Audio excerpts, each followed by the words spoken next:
අපි අපේ මුකයෙන් ශරීරය ඇතුළට දාගන්න මේ කෑම ටික කොච්චර වැදගත්ද මේ පිළිබඳව අපි කොච්චර හිතන්ඩ ඕනේද කියන දේ පිළිබඳ ඔබට අවබෝධයක් ලැබෙනවා ඇති.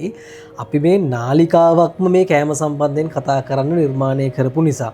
ඔබ හිතන්න සාමාන්‍ය මේ කෑමෝල තියෙන වැදගත්කම වටිනාකම මේවා කොහොමද අපි සකස් කරගන්න ඕන කියන ක්‍රමවේද පිළිබඳවම කතා කරන නාලිකාවක් එක් ඔබ සම්බන්ධ වෙනවා කියලා කියන්නේ ඒ කොච්චර වැදගත් කාරණයක්ද කියලා.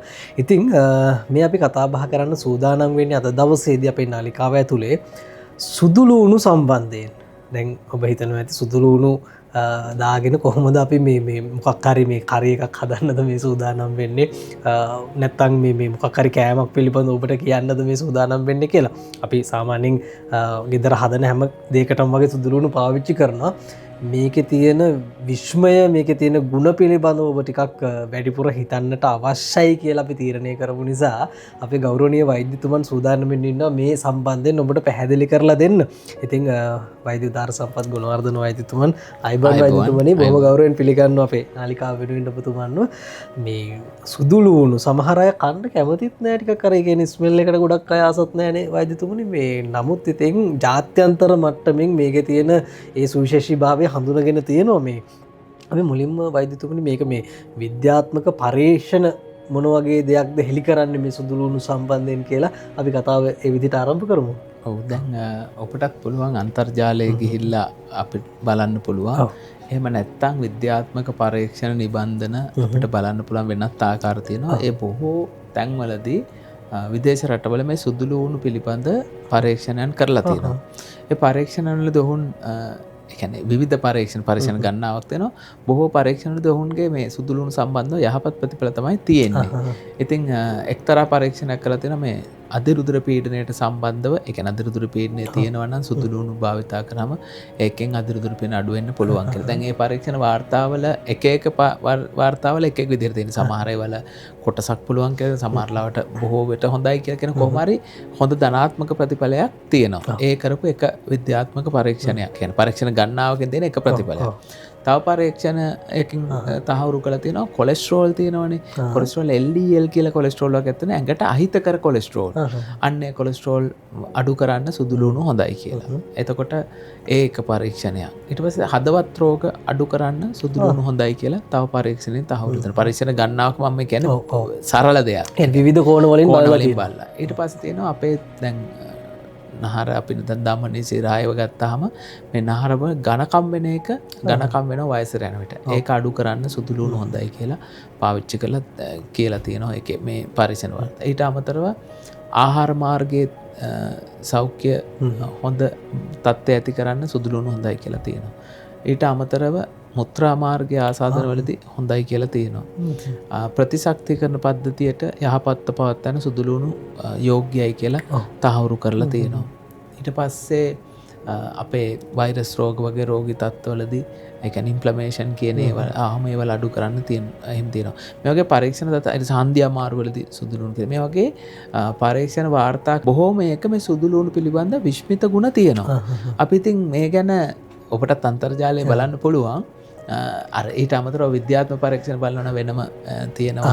මුදල් ගෙවලා බලන්න ඕන කොටස් තියෙනවා. නමුත් අපි පුදුම වෙනවා පොඩි කාලේ ඉඳන් මේ භාවිතා කරපු අපි තිවිච්ච දේවල් අද වටේ රටවල් වලින් මේක විද්‍යාත්මක පරීක්ෂණ වශයෙන් තහවුරු කරලා තියෙනවා කියලා විද්‍යාත්මක අපි ඒක දැක්කම අපිට සතුටු හිතෙනවා. අනිවාර්යයෙන්ම ඉතින් කෙසේවත් අපිට ඉවත දැමිය නොහැකි ආහාරයක් බවට ඔන්න දැන් සුදුලූණු පත් වෙලා තියෙනවා. මම හිතන්නේ ගොඩක් අය පුරුද්දක් විදිහට මේක පාවිච්චි කරනවා ඇති ගෙදරදී. එතකොට වෛද්‍යතුමනි ඔබතුමා පුංචි කාලේ ගැනත් සිහිපත් කරපු නිසා පුංචි කාලේ ඉඳලා මේවා අපි දැනුවත්ව හෝ නොදැනුවත්ව පාවිච්චි කරානේ. දැන් අපේ අතීතය ගැන කතා කරනකොට අපේ අතීතයේ ආහාර නිර්මාණය වෙච්ච ආහාර වේල ඔය සමබල ආහාර වේලක් ගැනත් කතා කරනකොට අපිට මේ අපේ අතීත දැනුම කොයි විදිහටද මේ සුදුලූණු සම්බන්ධයෙන් තිබිලා තියෙන්නේ? ඔව් දැන් කුස්සිය ගත්තොත් අපේ කුස්සියම අපේ කුළුබඩුම මේ අපේ වෙද නෝන කෙනෙක් නැත්නම් වෙද හාමිනේ කෙනෙක් කියලා කියන්න පුළුවන්.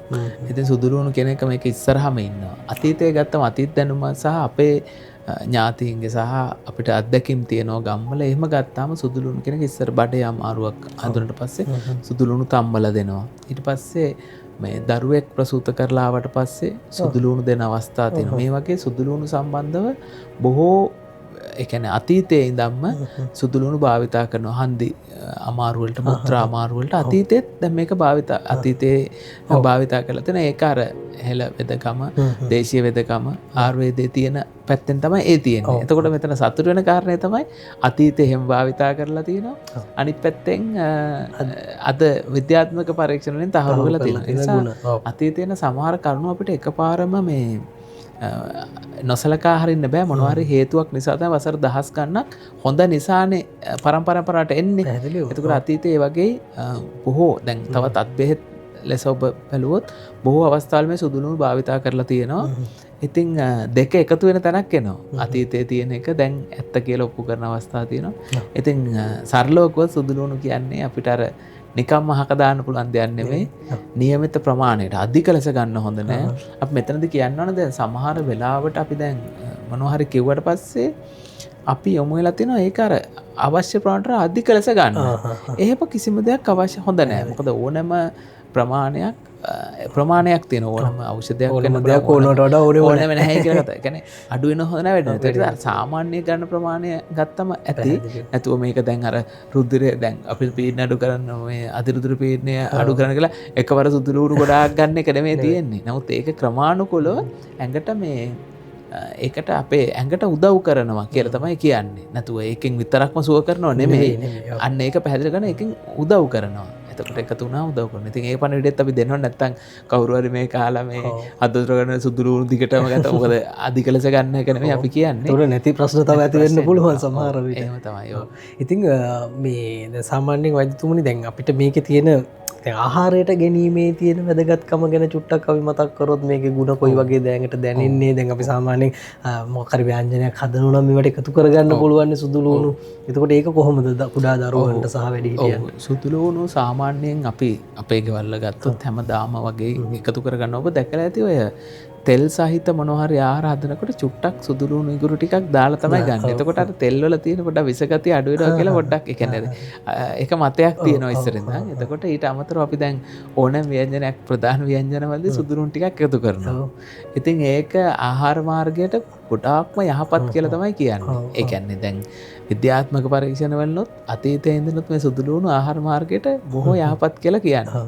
ඉතින් සාමාන්‍යයෙන් සුදුලුණු කැඳ හදලා තියෙනවා. ඔව් කැඳක් තියෙනවා. ඊට පස්සේ ඒ වගේ අර අපි ළඟම තියෙන හොඳම ಔಷධයක්.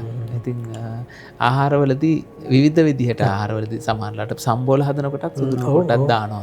ඊට පස්සේ ව්‍යංජන හදනකොට සුදුලුණු ටිකක් දෙකක් දානවා. දෙක තුනක් දානවා.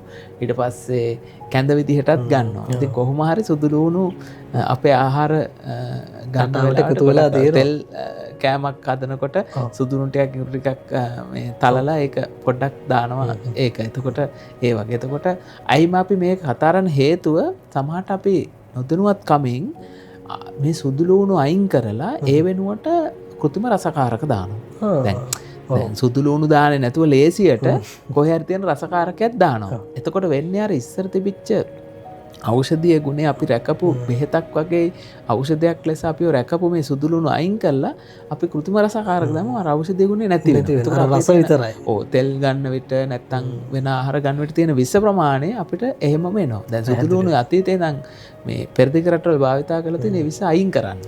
එතනදී පණිවිඩ දෙන්න ඕන මේ සුදුලුණු අයින් කරන්න එපා. මොකද සුදුලුණු අවශ්‍යයි. ඒක අයින් කළ මේ ලේසියට මේ කෘත්‍රිම දේවල් දාන්න එපා කියන පණිවිඩය තමයි අපිට දෙන්න තියෙන්නේ. එතකොට වෛද්‍යතුමනි සාමාන්‍යයෙන් මේකේ අර ගුණය පවත්වා ගන්න ක්‍රමයක් තියෙනවද? ඒ කියන්නේ සුදුලුණු දැන් අපි බිගක් එළවලුවකට දානවා නම් ව්‍යංජනයකට දානවා නම් එතකොට ඒකේ අර තියෙන දැන් අපි දාන ක්‍රමයක් එක්ක මේකේ සමහර විට තියෙන ගුණය නැති වෙලා යන්න පුළුවන්. එහෙමත් සැලකිලිමත් වෙන්න ඕන අපි. දැන් සුදුලුණු සමහර ලාවට අපි දැන් තැඹුවට පස්සේ ගොඩක් සුදුලුණු වල තියෙන ගුණය සමහර කොටස් අපෙන් අයින් වෙන්න පුළුවන්.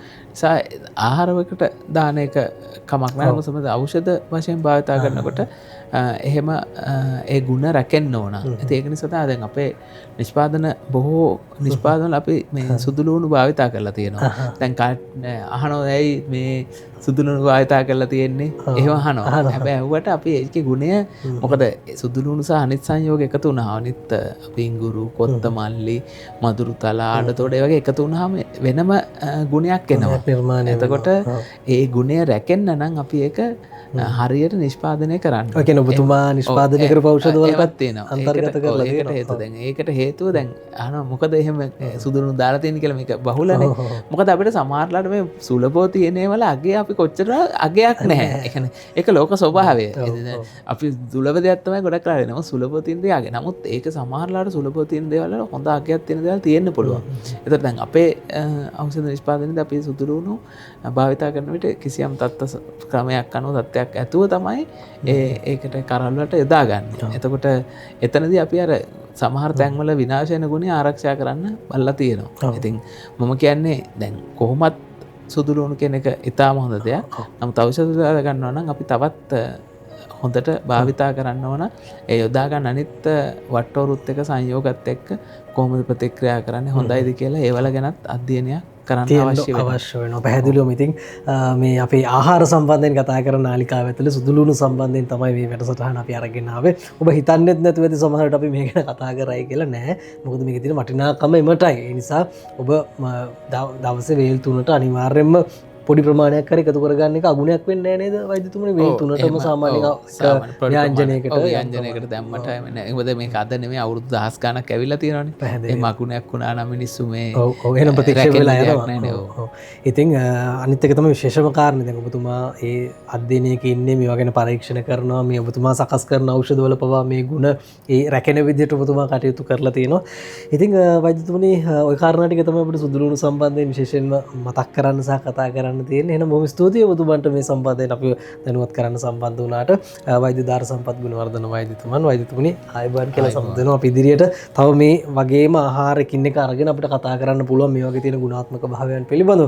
ඉතින් ඔබ යම් ප්‍රශ්නයක් ගැටලුවක් තියෙනවා නම් ඒකත් අපිට යොමු කරන්න වෛද්‍යතුමා ඒ සම්බන්ධයෙන් ඉදිරි වැඩසටහන් වලදී ඔබට කියයි. ඉතින් වැඩසටහන් අපේ ෂෙයා කරන්නත් කියලා මතක් කරනවා. නාලිකාවත් subscribe කරන්න. එහෙනම් අපි සූදානම් වෙන්න සමුගෙන යන්න සිළු දෙනාටම යහපත් හෙට දවසක්. Thank you.